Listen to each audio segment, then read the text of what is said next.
अगर 9th के student हो तो भी देख सकते हो, अगर 10th के स्टूडेंट हो तो भी देख सकते हो। वेलकम। तो वेलकम है ज़ेनिथ ऑनलाइन क्लासेस में। ठीक है, यहाँ पर हम उस कंसेप्ट के बारे में बात करने वाले हैं। 10th क्लास का अगर स्टूडेंट है तो उसके लिए केमिस्ट्री के फर्स्ट चैप्टर के अंदर जो केमिकल इक्वेशन एंड रिएक्शन है उसके अंदर कंपाउंड बनाने में काम आता है। तो वही चीज़ 9th क्लास में भी है, जिसमें कि हम कंपाउंड बनाना सीखते हैं, लेकिन जनरली अच्छे से नहीं सीख पाते।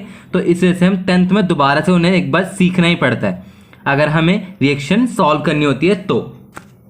ओके, तो वेलकम है। ठीक है, हम वही बेसिक कंसेप्ट के बारे में बात कर रहे हैं। एक तो बेसिक कंसेप्ट एटम वाला होता है जो कि मैं करवा चुका हूँ एक सेशन के अंदर। अब ये दूसरा सेशन है जिसके अंदर मैं कंपाउंड फॉर्मेशन के बारे में बता रहा हूँ, जो कि आपकी किसी भी तरीके की रिएक्शंस हो, जनरली डिस्प्लेसमेंट और डबल डिस्प्लेसमेंट रिएक्शंस या प्रेसिपिटेशन रिएक्शन, इन तरह की रिएक्शन में इन सब का इस्तेमाल बहुत होता है। ओके, तो इसकी फर्स्ट पेज पे देख रहे हो तो हम सबसे पहले कंसेप्ट ऑफ आयन के बारे में समझेंगे। बेसिकली आयन कि अगर कोई भी एलिमेंट अगर एक इलेक्ट्रॉन लूज करता है या गेन करता है तो उसके बाद उसके पास कोई चार्ज आ जाएगा, तो डैश चार्ज के बाद जो एलिमेंट फॉर्म होगा उसको हम कहेंगे आयन।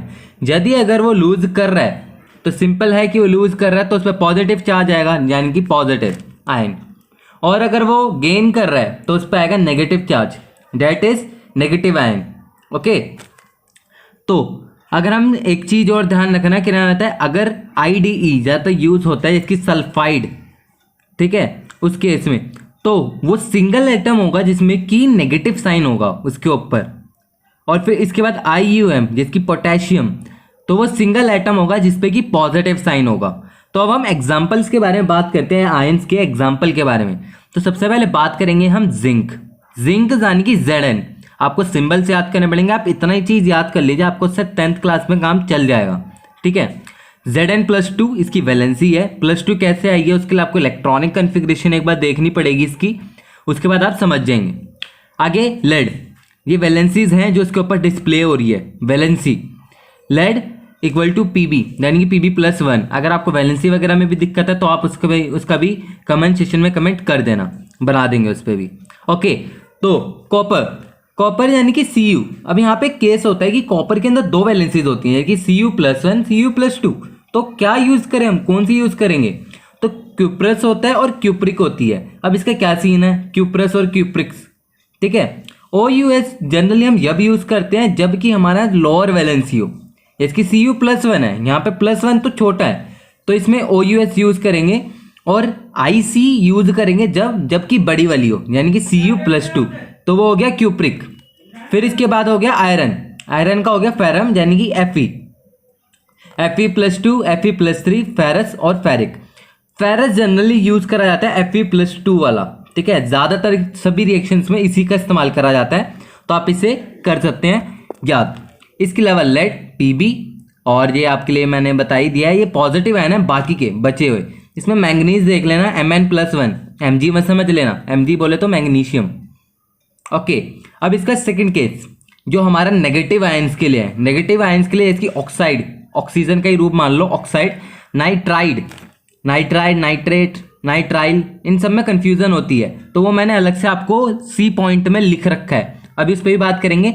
फॉस्फाइड, ये सारे हो गए रेडिकल्स, वो सॉरी नेगेटिव आयंस। अब रेडिकल्स के बारे में बात करें, जिसकी P-3 फॉस्फेट, PO4-3, ऐसी सल्फाइड, सल्फेट और सल्फाइड, तीन तरीके के हैं ये सल्फर वाले भी, तो आपको ये भी देख सकते हैं। ठीक है, इनको याद करना पड़ेगा, एग्जैक्टली में लर्न करना पड़ेगा। इसके बाद nitride, nitrate, nitrile. Okay, and इसके अलावा कार्बोनेट, क्लोरेट, जिंकेट। तो ये सारे आप ये कह सकते हैं कि रेडिकल्स हैं, आपको इन्हें याद करना ही पड़ेगा। एक जिसके आप देख सकते हैं hydrogen carbonate HCO3-1, that is bicarbonate, इसे आप बाइकार्बोनेट भी कहते हैं। ठीक है, ये आप सेकेंड चैप्टर में सीखेंगे। ठीक है, एसिड बेसिस एंड सॉल्ट में 10th क्लास में। आगे फॉर्मेशन ऑफ कंपाउंड्स, जिस मेन टॉपिक के ऊपर आपके लिए वीडियो है उसके बारे में हम बात कर रहे हैं कि आप फॉर्मेशन कैसे करेंगे कंपाउंड्स की। ठीक है, अब हमने सारा होमवर्क कर लिया है, हमें सबकी वैलेंसीज याद हो गई है, तो अब हम ये चीज़ आजमा सकते हैं। अब इसकी कैल्शियम ऑक्साइड, तो इसे बनाना हो तो सिंपल, कैल्शियम अलग कर दो, ऑक्साइड अलग कर दो। कैल्शियम का Ca उसकी वैलेंसी +2, ऑक्साइड का ऑक्सीजन ही होता है एक तरीके से, O इसकी वैलेंसी -2। इतनी चीज़ करने के बाद लिखो कैल्शियम अलग, ऑक्साइड अलग, और नीचे इसके लिखो Ca+2O2-। इसमें एक चीज़ क्रॉस मल्टीप्लाई कर दो वैलेंसीज लिख के। फिर इसके बाद प्लस और माइनस का कोई रोल नहीं है, चाहे वो पॉजिटिव हो दोनों, चाहे वो दोनों ही नेगेटिव हो, इसमें साइन से कोई मतलब नहीं है कंपाउंड बनाते समय, ठीक है। अब इसमें काट दो, इसकी 2 से 4 है, 2 to 2 है, 2 से 1 है, 1 to 2 है, 1 से 3 से 6 है, ऐसे तरीके से काट दो। अब काट दोगे तो वो बनेगा CaO, that is final compound of calcium carbonate. Okay, तो इसके बाद हम बात कर रहे हैं सेकंड की, यानी कि कैल्शियम फॉस्फेट, ठीक है। फॉस्फेट अगर आपको याद है PO4-3 होता है, अगर नहीं याद है तो आप नहीं कर पाओगे इस रिएक्शन को, तो रियलिटी में इसे याद करना ही पड़ेगा। वो याद हो जाता है, ठीक है, साथ साथ करते रहोगे हो जाएगा। Ca+2, ठीक है, +2-3 cross multiply Ca3PO4 that is Ca3PO4। ऐसी मैग्नीशियम नाइट्रेट, नाइट्रेट है, नाइट्राइट नहीं है ना, नाइट्राइल है, तो नाइट्रेट लेंगे NO3- वाला, magnesium Mg+2 cross multiply Mg1 NO3 2। अब यहाँ पे 1 है तो इसमें मर्जी है, 1 के लिए ब्रैकेट लगाना लगाओ, नहीं लगाना मत लगाओ, चलेगा, लेकिन बाकी सब में आपको लगाना पड़ेगा। आपको हर एक क्वेश्चन में, यानी कि तीनों जो मैंने पार्ट कराए हैं, इसमें आपको नई नई चीज़ देखने को मिली। फर्स्ट में आपने सीखा, सेकंड में आपने देखा कि उसकी वैलेंसीज जो है वो आपस में कट नहीं रही हैं, थर्ड केस में आपने देखा कि इसमें 1 आया, इससे आपको एक चीज़ पता चली, आपको ब्रैकेट लगाना ज़रूरी नहीं है। और एग्जामिनेशन में अगर आप 9th क्लास में हो तो आपको ये करके दिखाओगे तो वेल एंड गुड, अगर 10th क्लास में हो तो ऐसा तो कुछ करने का मतलब ही नहीं बनता, क्योंकि ऐसा कोई क्वेश्चन ही नहीं आता। सिंपल आपको रिएक्शन देता है वो कि रिएक्शन सॉल्व करो, तो उसमें आप ये सब चीज़ें करके वैसे ही नहीं दिखाने वाले। ओके, तो ये आपको 3 क्वेश्चन आपको क्लियरली सॉल्व हो चुके हैं, ठीक है। अब इसके बाद आपके लिए होमवर्क है, ठीक है, करना है, करो, ट्राई करो, ठीक है, प्रैक्टिस है।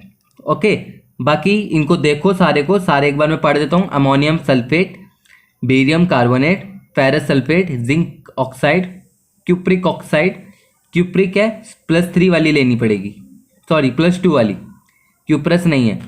कॉपर में अगर कॉपर बोला है तो भी Cu+2 ही लेना पड़ेगा आपको, Cu+3 नहीं लोगे। आयरन में तो Fe2+ ही लेते हैं, Fe3+ नहीं लिया जाता, फेरिक लिया जाता है। आगे calcium hydride, lead sulphate, sodium bicarbonate, hydrogen carbonate. आगे next, please like share and subscribe to our video, and subscribe कर दो चैनल को, ठीक है। Thank you and thanks for watching our video, thank you.